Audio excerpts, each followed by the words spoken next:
हमारे आदरणीय बड़े भाई साहब जो पहले विधायक थे हमारे धर्मनाथ जी जोशी साहब, हम दोनों ने तय किया कि हम तो भारतीय जनता पार्टी के सामान्य कार्यकर्ता हैं।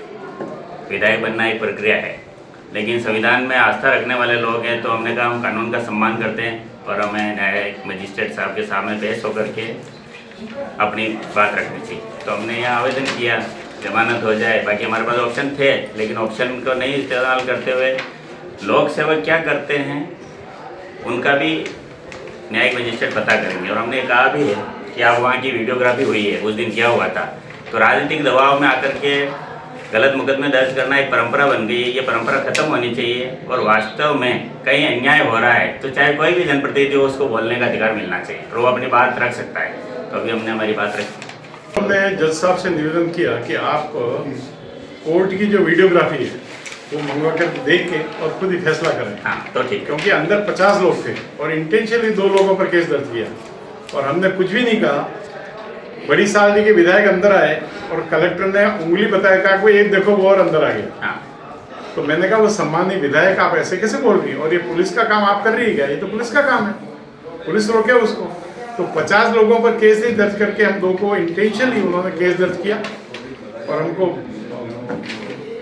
आज पेश होना पड़ा। हम तो कानून का सम्मान करने के लिए कोर्ट में आ गए आज कि भाई चलो ठीक है। फिर भी जज साहब ने कहा कि मैं उसको वीडियोग्राफी देख के, हमने उनको कहा आप खुद ही फैसला करिए। वीडियोग्राफी देख के अगर हमारा कोई अपराध उसमें हो तो आप जो उचित लगे करिए। एक छोटा सा संबंध था, लेकिन इसके लिए जिला पुलिस अधीक्षक को पत्र लिखा गया कि इसकी तामील कराई जाए, जबकि बहुत नॉर्मल सा मामला था और पहली बार सम्मन जारी हुआ। यदि वे 5-10 बार जारी हो गया और फिर तो ये विषय हमारे भी समझ के बाहर है।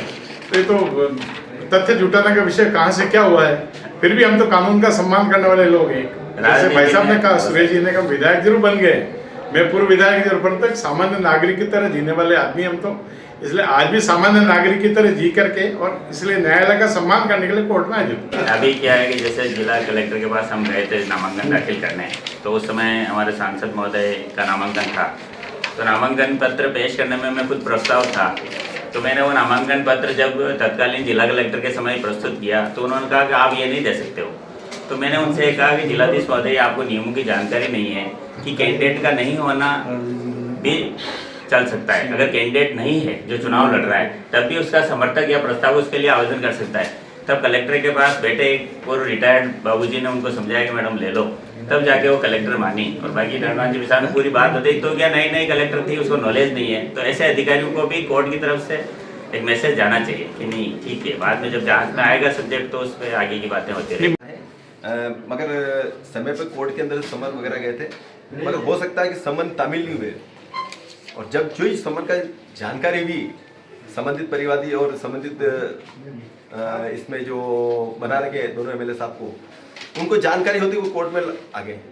जब जानकारी नहीं थी कि कोई इस तरह का कोई परिवाद हमारे विरुद्ध है, कोर्ट से जो सम्मन गया और उसके सम्मान करते हुए उन्होंने आज सुबह आके इन्होंने पेश कर दिया। मामला क्या है पूरा, किस तरह का? ये मामला है कि जब चुनाव के वक्त फॉर्म भरने जा रहे थे, उस फॉर्म भरने जाने के वक्त में कि पुलिस प्रशासन और ने जो प्रस्तावक थे उनको रोक दिया था।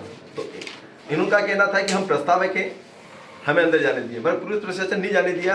जबकि अंदर 5 जने जाने का जो प्रस्ताव, एक फार्म के साथ जो प्रस्तावक जाते हैं वो जाते हैं, और इनमें हमारे दोनों एमएलए साहब प्रस्तावक थे, इनको नहीं जाने दिया।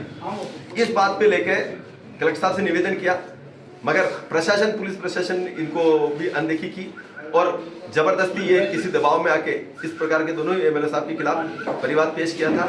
जबकि वहाँ पर नहीं करते 100 आदमी होंगे, अन्य और एमएलए साहब भी थे, प्रस्तावक थे, सभी थे।